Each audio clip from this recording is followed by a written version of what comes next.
AI jobs भी खा रहा है। आजकल बहुत सारी बैंक्स में, फाइनेंशियल इंस्टीट्यूशंस में, आईटी इंडस्ट्री में एआई आना स्टार्ट हो चुका है। यहाँ तक कि सेल्स फोर्स की 50% एम्प्लॉय स्ट्रेंथ कम कर दी गई है और वहाँ पे एआई एआई के एजेंट्स, एआई रोबोट्स काम कर रहे हैं। तो एआई अगर इतना फास्ट आ रहा है तो हमें कैसे प्रिपरेशन करनी है? एआई सबसे पहले कहाँ नुकसान पहुंचा रहा है? आपके जॉब पे, आपकी इनकम पे।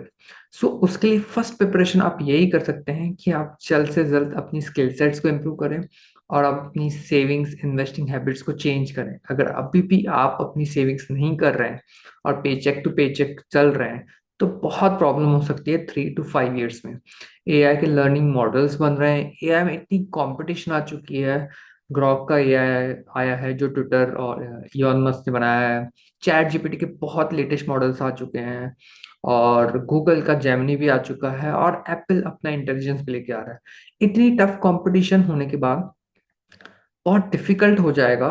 जो नॉर्मल जॉब्स हैं, जो ऑपरेशनल्स हैं, जहाँ पे रिपीटेटिव टास्क है, रिडंडेंट टास्क हैं, वो सारी चीजें एआई कर लेगा। यहाँ तक कि तो लॉयर्स की जो नेगोशिएशन स्किल्स हैं वो भी एआई हेल्प कर रहा है। आपकी सारी रिपोर्ट बनाना, कोडिंग करना, सब कुछ एआई करता जा रहा है अभी। मैं तो बोल रहा हूँ 3 to 5 years में ये कंपनियां सब कुछ इंप्लीमेंट करेंगी क्योंकि सारी कंपनी के ऊपर प्रेशर है। How you are bringing AI to reduce the employ cost.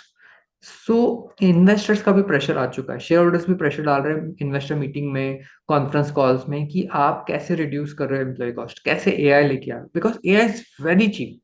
वो थाउजेंड थाउजेंड आवर्स का काम सिर्फ 2 मिनटों में, 5 मिनट्स में कर सकता है।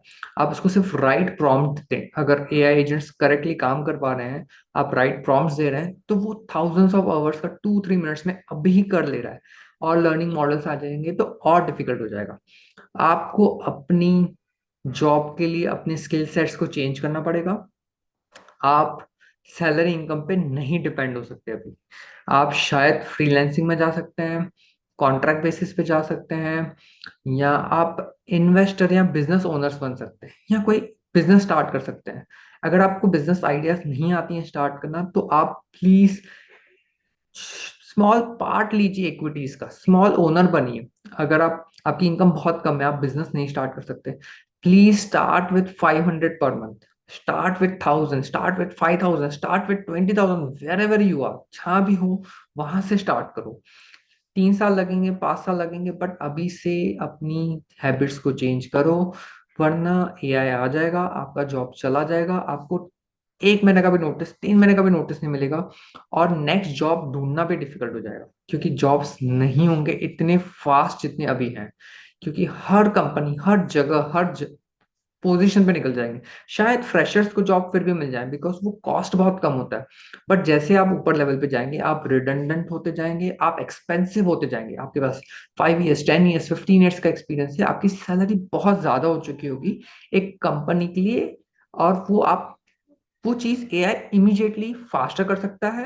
या अगर कुछ ऐसी चीजें हैं जो एआई अभी तक नहीं कर पा रहा है, दे विल हायर फ्रेशर्स और उनके पास वो स्किल सेट्स भी होंगे, जो लेटेस्ट टेक्नोलॉजी है वो उन्होंने एजुकेशन में या अपने टेक्निकल स्किल डेवलपमेंट में की होगी, जो आप में मिसिंग है, जो आप सिर्फ 10 years से जॉब कर रहे हैं, 15 years से जॉब कर रहे हैं, आपके पास वो मिसिंग है। तो बहुत डिफिकल्ट हो जाएगा। पहले तो आप अपने आप को ट्रेन कीजिए, स्किल सेट्स लेके आ जाइए। अगर उसके साथ पैरेलली आप अपनी सेविंग्स हैबिट्स को चेंज कीजिए। देखो, सेविंग्स अगर आपको नहीं समझता है कैसे कर सकते हैं, आप प्लीज अपना बजट बनाइए। बजट के लिए बहुत सारे रूल्स हैं। एक सिंपल रूल तो सब यूज करते हैं, 50, 30 और 20 का।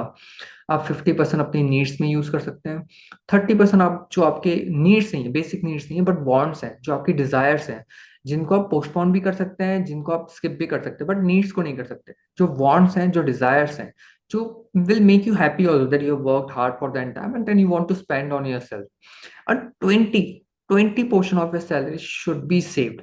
If you're not able to save now, आपके पास EMIs हैं, burdens हैं, प्लीज रीपे करो उनको फास्ट। अपनी नीड सेटिस्फाई करो और ईएमआई भरो। बॉन्ड्स पे मत जाओ जब तक आप ईएमआई के अंडर में हो। आप कोई भी न्यू ईएमआई मत लो, बहुत चेंजिंग टाइम्स हैं। कोई भी क्रेडिट कार्ड्स मत यूज करो, कोई भी ऐसी चीजें मत बाय करो कि बाय नाउ पे लेटर स्कीम्स में मत पड़ो। कोई भी क्रेडिट कार्ड पॉइंट्स के चक्कर में ज्यादा शॉपिंग मत करो। कोई भी शॉपिंग सीजन्स चल रहे हैं, ऑनलाइन शॉपिंग चल रही है, प्लीज उनके ट्रैप्स में मत जाओ। वो डिस्काउंट सिर्फ दिखते हैं, वो डिस्काउंट सिर्फ आपको वो चीजें दे देते हैं जो आपकी नीड्स नहीं है। पहले आप अपनी नीड्स असेस करो, अब अपने बजट्स बनाओ, उसी के बेसिस पे आप अपनी बाइंग करो, नॉट बेसिस ऑन ऑफर्स और सेल्स। आप ये सब चीजें करेंगे तो आपका बजट्स हो जाएंगे, तो आप 20% सेव करना स्टार्ट करेंगे। और जैसे सेविंग हो जाए, इन्वेस्टिंग नहीं करनी है, पहले आप एक अपना छोटा सा इमरजेंसी फंड बनाओ, 3 महीने का, 6 महीने का, 12 महीने का। क्योंकि जब जॉब जाएगा आपके पास नहीं रहेगा घर चलाने का भी पैसा, आपको पता भी नहीं चलेगा कब कंपनियां निकाल रही है। बहुत फास्ट हो रहा है, फॉरेन में स्टार्ट हो चुका है, इंडिया में स्मॉलर स्केल पे कंपनियां एक्सपेरिमेंट्स कर रही हैं। क्वार्टरली वो लोग एक्सपेरिमेंट करें कि ये क्वार्टर में हम एक स्मॉल पोर्शन ऑफ एम्प्लॉइज का कॉस्ट रिडक्शन करें, कितना इम्पैक्ट आ रहा है, नेक्स्ट क्वार्टर में उसको टेस्ट ट्रायल को और एक्सपांड कर रहे हैं। हर एक डिपार्टमेंट में से निकाले जा रहे हैं लोग, आपको नहीं पता है, स्टार्ट हो चुकी है ये कॉस्ट कटिंग। मैं कोई न्यूज रिपोर्ट नहीं बता रहा हूँ, मैं on ground I have seen my friends, उनके साथ हो रहा है लाइव अभी। 3-5 ईयर्स में ये मैसिव स्केल पे होगा। आप आपको अभी से उसकी प्रिपरेशंस करनी पड़ेंगी। आपको इमरजेंसी फंड बनाना है सेकंड स्टेप में, पहले स्टेप में बजट बनाना है 50-30-20 का। कोई भी न्यू लोन्स नहीं लेने, एग्जिस्टिंग लोन्स है उनको रीपे करने हैं। और आपको अपना इमरजेंसी फंड बनाना है, और जैसे ही वो हो जाए आप अपनी इंश्योरेंस को अपडेट कीजिए अपनी रिक्वायरमेंट्स के हिसाब से, लाइफ इंश्योरेंस और मेडिक्लेम फैमिली का। और वो हो जाने के बाद आप प्लीज स्टार्ट कीजिए इन्वेस्टिंग करना। अगर आपको नहीं आता इन्वेस्टिंग करना, सिंपल एफडीज में स्टार्ट कीजिए फर्स्ट।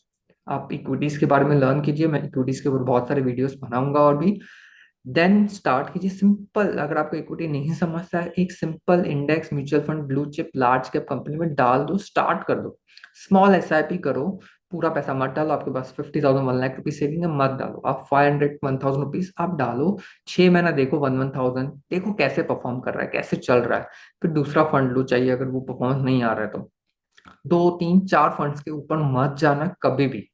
बस अगर आपको थोड़ा और समझ में आता है 1 ईयर के बाद, 2 ईयर के बाद, आप इक्विटीज को समझ सकते हैं, कंपाउंडिंग को समझ सकते हैं। मैं कंपाउंडिंग पे भी एक अलग वीडियो बना दूंगा। देन आप अपनी जर्नी स्टार्ट कर सकते हैं। 3 4 5 ईयर्स के बाद आपके पास एक एक स्मॉल पोर्शन होगा टू प्ले विथ। अगर आपका सडनली जॉब चला जाता है, आपको कुछ बिजनेस स्टार्ट करना है, कुछ कुछ सीखना है, कोई एजुकेशन लेनी है, या कोई इमरजेंसी आ रहा है, आपके पास एक कॉर्पस होगा छोटा सा फॉल बैक करने के लिए। पे चेक टू पे चेक अब नहीं रह सकते हो आप। एआई आपके पास कभी भी आके आपका जॉब लेके जाएगा। कोई नोटिस पीरियड नहीं दिया जाएगा, कोई वार्निंग नहीं दी जाएगी, कोई नहीं बोला जाएगा कि आपका फीडबैक में प्रॉब्लम है। सीधा लेटर आ जाएगा that you are not required.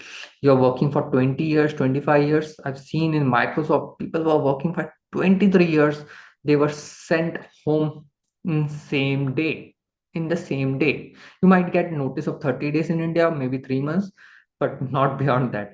And other company may not hire you if you don't have the right skill sets. Till that time, you need a small core corpus to fall back, an emergency corpus to fall back, and investing surplus if you want to start some business, if you want to take a bet on yourself. Hope it will help you. Thank you so much.